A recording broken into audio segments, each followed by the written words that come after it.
Summer is shaping up to be absolutely amazing for fans of cozy games. I just had to make a video sharing the ones I'm most looking forward to. There's a bit of something for everyone, and the best part is, all these games are coming to Nintendo Switch in the coming weeks. Let's get on with it, shall we? First we have Story of Seasons: A Wonderful Life, releasing June 27th, and boy am I excited for this. This is one of, if not the biggest release for cozy gamers this year. I know a lot of you are just as excited as I am for it. A remake of one of, if not the most popular game in the Story of Seasons series, A Wonderful Life is a unique game in the genre. In this game, you and everyone around you will age as time passes. You will play through multiple chapters of differing lengths, and with each one, you'll notice that the characters around you will mature and the town changes.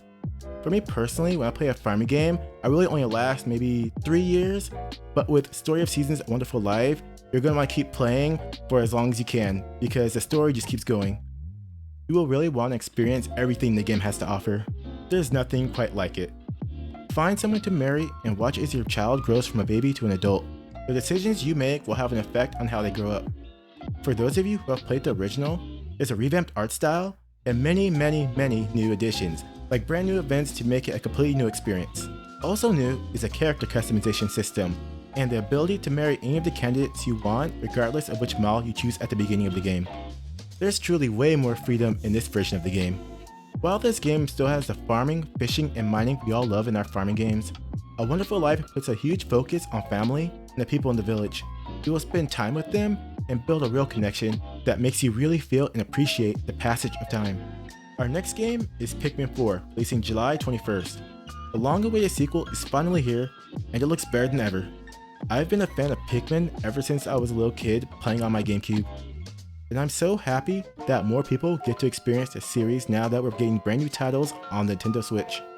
For those new to the series, Pikmin is a management sim style game where you collect mysterious plant type creatures named Pikmin. Each color Pikmin has a unique ability that will determine how you use them.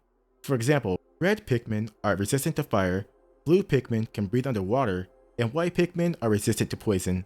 This time around, there are 8 different Pikmin that help you out on your adventure. You use these Pikmin to help you fight enemies of all shapes and sizes, and collect materials needed to return home after crash landing on their planet. One fun thing about this series is that all the materials you find are all based on real life objects. For me, that adds a little fun to the collecting. The Pikmin are completely loyal to you and will give their lives to help you. Now, what is Pikmin 4 about? In Pikmin 4, Captain Almar once again crash lands on the Pikmin planet.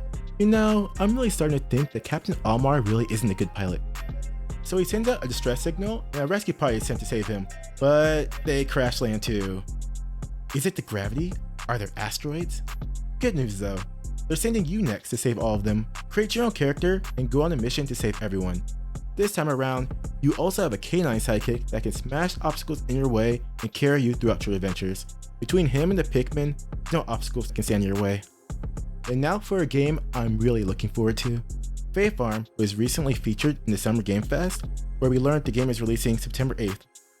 I remember seeing this game announced during a Nintendo Direct, and it immediately caught my eye. After reading up on the game a bit, I realized why.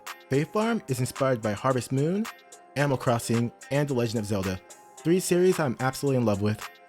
The game takes those 3 amazing franchises and adds in a much larger focus on co-op. You have the option of playing with friends online or through couch co-op, which is a rarity these days. You will create your character and share a farm with your friends, share the responsibilities, and build up something you both can be proud of. As you play through the game, you unlock more customization options for you and your friends. On your farm, you can have all sorts of fancy creatures to raise, and each one has a unique design you will absolutely love. I suggest being careful though, because in addition to farming, you have combat where you and your friends will use various spells and skills to fight any enemy that gets in your way. Fae Farm puts a large focus on playing at your own pace and doing whatever you want. How you proceed is truly up to you.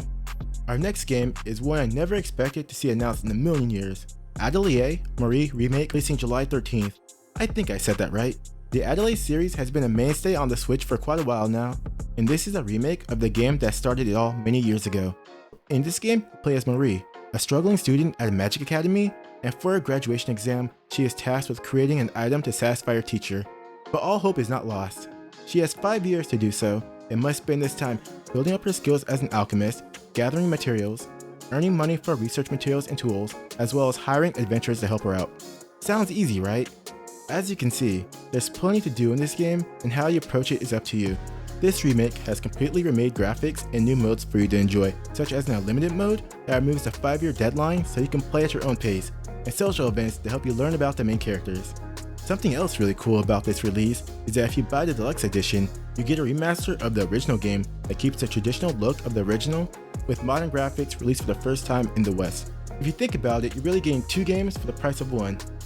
Next up is My Time at Sandrock, releasing September 26th. Sequel to the hit My Time at Portia, this game is different from other farming games. In fact, I would say it's more of a crafting game with farming mechanics. Sandrock takes place in a wholesome post-apocalyptic world where most modern technology has been destroyed. Yeah, that description kinda surprised me too. You play as a builder tasked with restoring the community to its former glory. To do this, you will build a workshop and craft many different machines to process materials and produce parts to help you achieve your goal. You can even craft items to decorate your workshop. All in a day's work, I guess, right?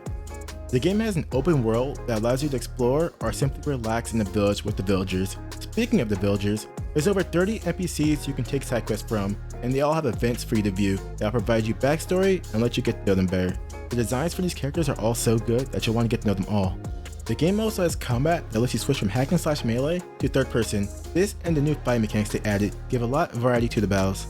And next we have Rune Factory 3 Special. Rune Factory 3 Special is a remake of one of the most popular games in the Rune Factory series. You play as a young man who is fished out of the water with no memory of his past. This young man has a secret, however. He has a mysterious power to turn into a sheep monster. In a world where humans and monsters are at war with each other, can you bring peace and unite the two sides? For those unfamiliar with the Rune Factory series, it takes the farming gameplay of the Story of Seasons franchise and adds JRPG elements to the mix. You will explore dungeons with weapons and fight bosses as you look for materials and even other monsters to recruit to your side. These monsters can either provide produce for your farm or help you fight in dungeons. If the monsters aren't your style, you can also bring the villagers from town to fight alongside you. Rune Factory 3 has a whopping 11 marriage candidates for you to choose from, ranging from a mermaid to a vampire. Unfortunately, there is no female playable character option and no male marriage candidates to choose from, which unfortunately was the one thing I was really hoping they would add to this release to give everyone even more options. Next, on September 26th, we have Harvest Moon: The Winds of Anthos, and let me tell you how shocked I am to have a Harvest Moon game on this list. For those of you who don't know, all of the Story of Seasons games released after 2012 have been from a different developer than the previous titles. Those games now go by Story of Seasons, like A Wonderful Life for example, and those typically have been higher quality. The Harvest Moon games we've gotten since then have been questionable to say the least. But this game is looking like they finally found something through trial and error, and might even top the new Story of Seasons releases. I've been apprehensive to check out the new Harvest Moon series, but I think they finally got me with this one. Now take this with a grain of salt, because we still haven't seen the actual gameplay, but the screenshots we've seen and how they describe the game all sound very promising. So what do we know about the game?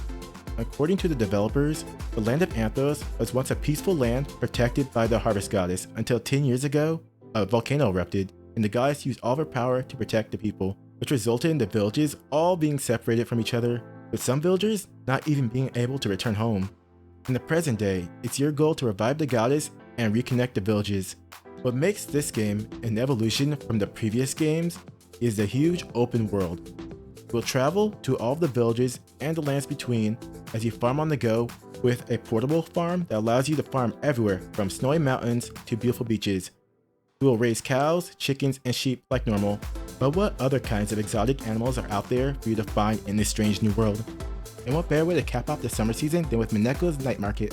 Mineko's Night Market releases September 26th. It's a narrative-based game that celebrates Japanese culture from the designs down to the traditions. You play as Mineko, a girl who just moved to a struggling Japanese island full of superstitions and myths. Your goal is to discover the secrets of the town and help restore it to its former glory, all while managing your daily activities. These include completing jobs, going on various quests around the island, and crafting objects to sell during the town's weekly night festival. You'll befriend the townspeople and barter with them as they come to your market every week. There are plenty of puzzles and minigames to look forward to as you play through, and enjoy the beautiful art style as you watch the seasons pass. This game is very unique, and after learning more about it, the game quickly became one of my most anticipated releases of the year.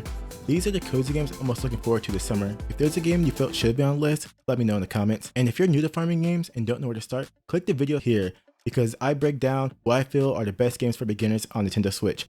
Thank you for watching.